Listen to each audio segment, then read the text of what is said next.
Welcome back to Today. And federal officers will now be given powers to conduct unannounced checks at childcare centres after a Melbourne childcare worker was charged with more than 70 sex offences. Joining us to discuss today's headlines is Independent MP Sophie Scumps in Sydney and member for the Hunter Dan Ripicoli in Melbourne. Good to see you both this morning. Sophie, I'll start with you. So usually officers would need a warrant to do something like this, but in light of what we've seen, this is the right move, isn't it? Oh, absolutely. 100% there need to be spot checks where there's no preempting what the result's going to be. We need to see this happen, and we need to see it really happen very soon. So looking forward to getting that through in Parliament when we return in a couple of weeks. Yeah, Dan, we had Jason Clare on the show yesterday saying that not enough has been done by the federal government. I mean, this is the second time in as many years that we've seen a childcare worker charged with a horrific number of offences against children. Why has it taken so long to enact change like this? I mean, it's so simple in the scheme of things.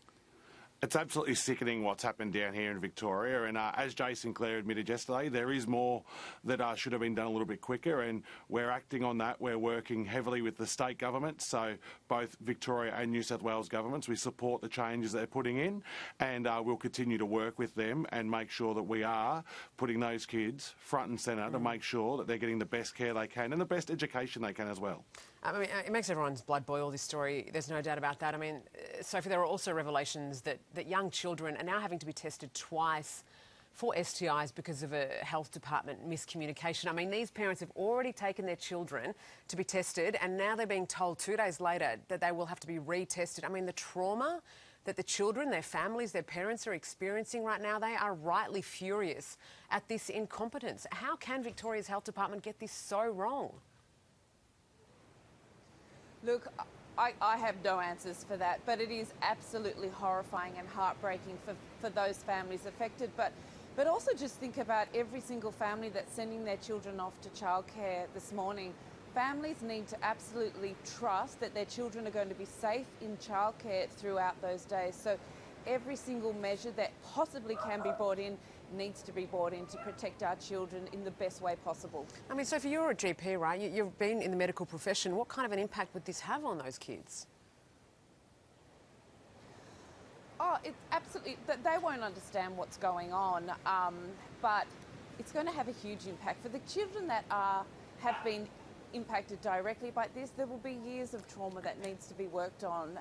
And for the families as well, going forwards, it will have a lifelong impact unless it's dealt with now. And those families need support from the government to make sure that the children are seeking or are receiving the care that they need. Yeah, absolutely. I mean, it's just horrific, that's for sure. But let's move on now. And Anthony Albanese will outline his second-term economic vision today with a focus on making sure big employers and small businesses are in the driver's seat in a bid to lift productivity. Dan, this will, of course, be welcomed by the business sector. But can the public have faith that this government will deliver on those promises or those intentions, given you currently have one of the largest public sectors in history? They certainly can have faith in that we'll deliver the right things for large and small business, and that's why we're having the roundtable in August with Jim Chalmers to make sure that we're out there listening to all groups to make sure that we can really make the reform that we need to do in this area to keep productivity going, to keep growth going, because that's what this country needs and that's what we'll continue to deliver. It's rightly needed, isn't it, Sophie? I mean, when you look at inflation easing, interest rates dropping, now is the time to strike, but it is a bit too late for some. I mean, we've got some damning figures at the moment about restaurants and cafes closing at record rates. Can they be saved? Look, it is one of the absolute biggest issues for this electorate. We've got empty shop fronts across our electorate. Small business have been doing it absolutely tough over the last few years. That's why I've been calling for a tax-free threshold for small business. And they also need certainty around that instant asset write-off. It is just not good enough that it's not permanent, so I'll be calling hard for that. We need to be doing a whole lot more to support business, and productivity in this country has stagnated for nearly a decade now, and that's what we need to look at. And we also need to look at what's driving the growing intergenerational inequality. All these things need to be answered in this term because we can't wait any longer. No, absolutely not. A lot of those businesses are struggling. And especially because I'm going to give you guys a moment here to brag. New South Wales has come out on top as the holiday destination of choice by Australians. All right, take it away, you two. You get a line each. Sophie, let's start with you. The background Look what's does behind it. me. Yeah. The background And- does the talking. Yeah, the background does it for you. We've got great snow. We've won this one, and next week we're looking to win the State of Origin as well. Let's bring it home. Ooh.